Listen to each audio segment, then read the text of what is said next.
The music actually meant something to people. It gave like a lot of people like something to believe in. Like it gave people a platform to believe in and to express themselves. What we was second generation punk. We believed in the hype of the first generation, which was like real working class, saying what you felt was wrong with society, and we was very angry, and this was our outlet. Weapons of destruction roll again! Kingdom and country, what gets us conformed? And all of a sudden music became very quickly this thing that was either going to be a huge part of our lives or our lives. We went down to Madam's Organ for the first time and saw like the Bad Brains, and I was like, bam, this is it. It was seriously like an epiphany. It was the summer of 1981. Everybody had a band, you know.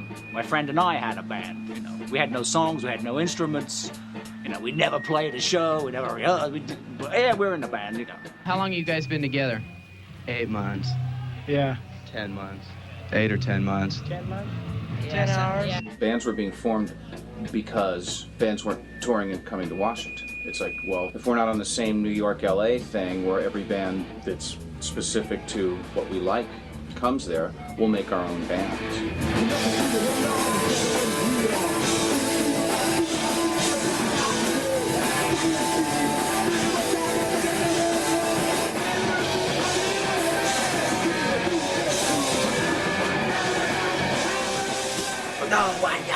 No, it's just shouting. And I thought, well, I can do that. I'm going to go to the bathroom, you sing. Okay, what are we doing? I've never sung in a band before. Well, you're in a band now, till he gets back from the bathroom. Bands would come out that were brand new with friends that were in the bands. They say, hey, we're playing our first show, and we go and watch them, and you just get blown away. Because there were no rules. It could be anything. You could just be smashing a typewriter with a sledgehammer, and that was totally cool. Like, wow! It didn't matter if anybody had any talent or could do anything. It was whether they had the balls and the guts to get up and do it.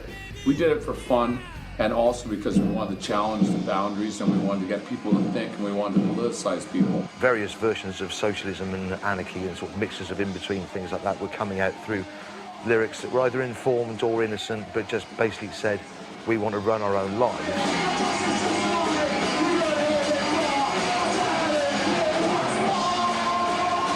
You can talk about religion, you can talk about politics, you can talk about football. The vibe was really cool because everybody pretty much knew each other.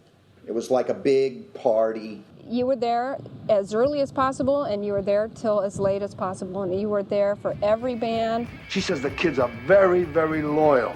That they'll go back and see the same band night after night after night. Yeah, so? Well, it is possible that whoever killed the boy thinks he got away with it. He might go back to the club. Yeah! Defiance! Backed up against the wall! You're up there, back to the Dutchman! Makes you feel real small! You can't cut! It was not just like some local phenomenon, it was like a national, and then we discovered slowly it was like international phenomenon that was going on.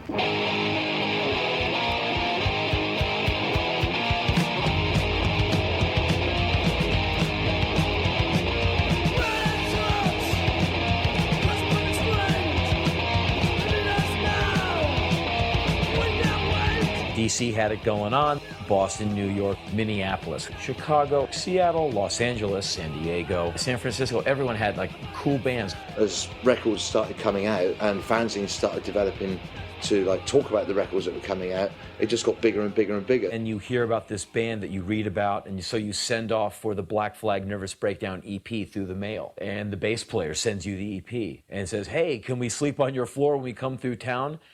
And all of a sudden, Joey Shithead from DOA is camping out on your floor, and the Subhumans are living at your buddy's place down the street, and everyone's networking. That whole kind of circuit started the DIY thing by exchanging numbers. There was a network of fake phone credit card numbers that people used to pass around.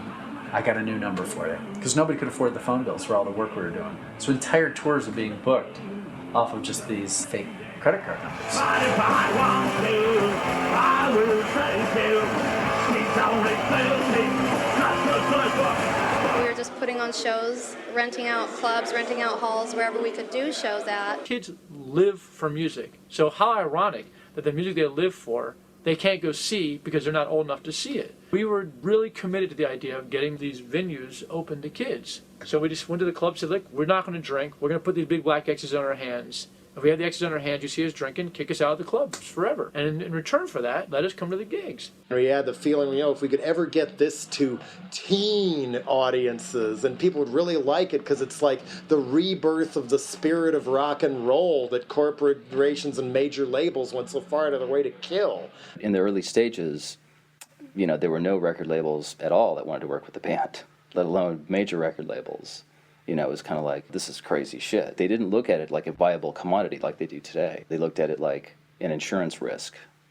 We're out there yelling and screaming, and to Warner Brothers, like, is there a bug in here?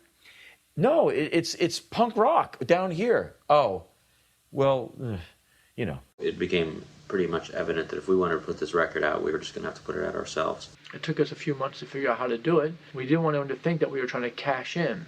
So we said, any money that comes back from this single, we'll put into putting out another band in DC.